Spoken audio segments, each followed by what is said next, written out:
मनीषा गौड़ जी, गुरुग्राम से। राधे राधे राधे महाराज जी।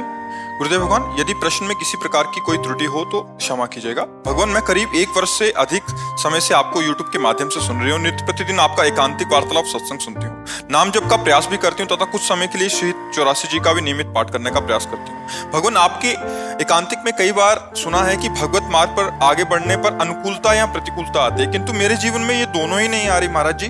महाराज जी, मेरा मन सदैव मांगना नहीं किसका है? अरे मांगना नहीं परेशान हो जाऊंगा। अभी भक्ति में रंग नहीं आया भाई। दौड़ाक जब क्रॉस करना चाहता है तब परीक्षा उसकी होती है। अभी भक्ति वो भक्ति नहीं होती जिसमें परीक्षण किया जाए, नहीं तो कदम कदम पे फिर ऐसी बाधाएं खड़ी हो जाती है कि अपने लोगों को ऐसे आकाश की तरफ फेरना पड़ा। हे भगवान, तो कभी भारी अनुकूलता कभी भारी प्रतिकूलता, ये रंग। अभी भक्ति रंग लाए तब ना, अभी भक्ति का रंग आने दो, निरंतरता बनाओ, फिर हम कहते मांगना नहीं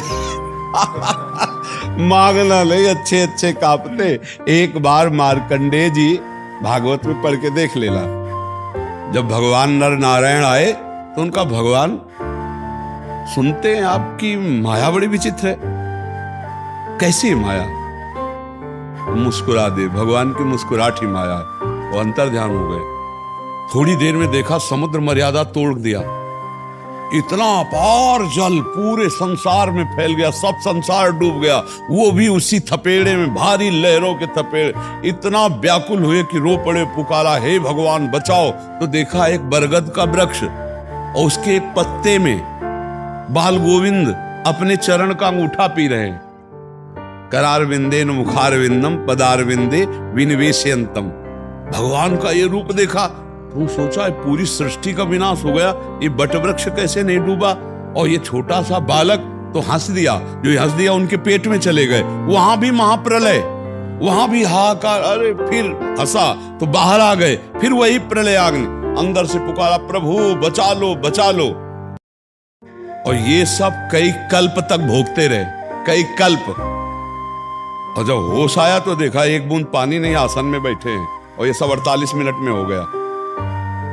कहा, भगवान कभी भूलकर अपनी माया मत दिखाना, मैं थक गया।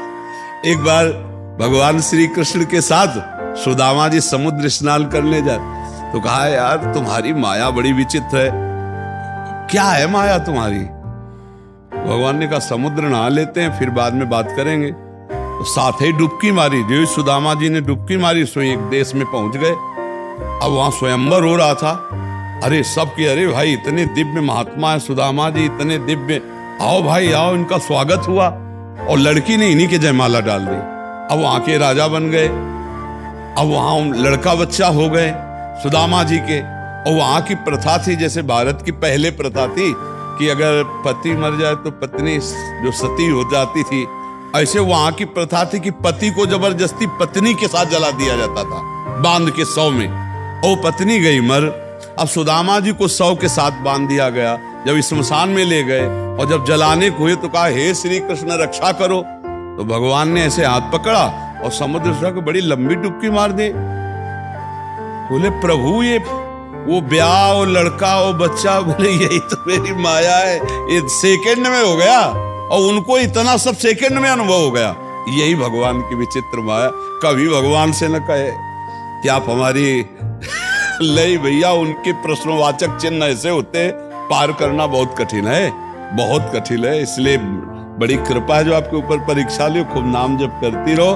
भगवान से यही प्रार्थना करो कि प्रभु कुछ भी कैसी भी परिस्थिति आवे, बस आपका स्मरण न भूले। जैसे रखो, जैसे चाहो, दुख में रखो सुख में रखो, आपका स्मरण चलता रहे। और जब भक्ति रंग लाएगी तब प्रतिकूलता अनुकूलता अपना हाहाकारी स्वरूप धारण करती है। अभी बच्चा है भक्ति, थोड़ा रंग लाने दो, फिर आप ही याद करना हमारी बात को और फिर बताना। अभी रंग लाने दो। इसलिए मांगना तो नहीं, क्योंकि वो बड़ा मायाधीश है। एक बार नामदेव जी ने कहा कि भगवान विट्ठल से कि अब हम आपको पहचान लिए। जब कुत्ते में से भगवान प्रकट किया ना, तो बोले अब हम पहचान लिया, अब आप छुप नहीं सकते। तो भगवान मुस्कुरा दिए। भगवान को अगर चैलेंज कर दे तो फिर बहुते कर, ये चैलेंज है एक तरह दोस्ती से कि अब आप छुप नहीं सकते प्रभु, गुरु की कृपा से हमारे नेत्रों में पहचान हो गई कि आप किसी भी रूप में छुपो हम जान लेंगे। तो भगवान मुस्कुरा दिए। अब बैठ के मंदिर में भजन करने लगे। देखो वृत्ति बदली। बोले मंदिर में बड़ी भीड़, चलो पीछे चलते हैं। जब मंदिर के पीछे भजन करने गए तो कई लड़के खेल रहे थे। बोले यहाँ लड़के बहुत हल्ला मचाते हैं, नदी के किनारे चलते हैं। नदी किनारे बैठ कर के भजन कर ही रहे थे कि इतने में वहां तंबू शिविर लगने लगे। खटपट आवाज ऐसे, तो उनका जाके गए यहाँ हम भजन करने बैठे हैं, सब क्या हो रहा है? तो वहां पति पत्नी दोनों निकले। बोले भगवान की बड़ी कृपा, कुछ खाने के लिए नहीं था, कोल भिल रूप। बोले अच्छा आहार भेज दिया, लाओ गड़ा सा इसे काट के बनाओ। नामदेव जी ने कहा तुम बुरा फंस गए, या तो हमारे को भोजन बना लेंगे। अब नामदेव जी समेटे धोती भागे और पीछे गड़ा सा लिए पति पत्नी दोनों, अरे जल्दी पकड़ो। और भागे, भागकर जब मंदिर में आए, आप साथ है ऐसे। भगवान ने कहा क्या हो गया? अरे बोले प्रभु बच गए तुम्हारे भजन के प्रताप से। पहले हमारे मन में आया था कि मंदिर के पीछे भजन करें, वहां लड़के खेल ले, तो नदी किनारे गए। नदी किनारे गए, दो पति पत्नी अपने परिवार के साथ थे, वो हमको काट के खाना चाहते थे। अच्छा फिर क्या हुआ? बोले भाग के आ गए आपके पास। तो बोले ये बताओ कि उन पति पत्नी के रूप में कौन था जानते हो? हम और रुक्मिणी जी थे। बोले प्रभु, तो बोले यही कह गए थे ना कि हम तुम्हें पहचान लेंगे। तो पहचान नहीं पहचान पाओगे। सोई जाले जे देव जलाए। अगर वो पहचानना चाहे, भगवान पहचानना चाहे तो वो पहचानवा दे, नहीं तो अपने आप नहीं पहचान सकते। बड़ा विचित्र खेल है उनका। तो हाथ जोड़ो, यही मनाओ कि प्रभु ऐसा कोई उत्तर मत देला, ऐसा कोई प्रश्न मत करला कि भाई हम अगर बहुत श्रेष्ठ भगत है तो भी ऐसे प्रश्न आएंगे कि उत्तर नहीं दे सकते। हम लोग पूरे जीवन भर यही देखते रहे और रो के पार किया जाता है। हाथ जोड़ के रो के दैन्यता से पार किया जाता है। बड़ी बड़ी समस्याएं जीवन में आती है, सबके आती है। आपको भक्ति में अभी विघ्न नहीं आ रहे, इसलिए कि भक्ति अभी रंग नहीं लाई। जब भक्ति रंग लाएगी तो अपने आप प्रश्न आ जाएंगे, खड़े हो जाए। जैसे क्लास जब अगले में जाना होता है तभी तो परीक्षा होती, तो अब अगला जब क्लास आएगा तो अपने आप परीक्षा आ जाएगी।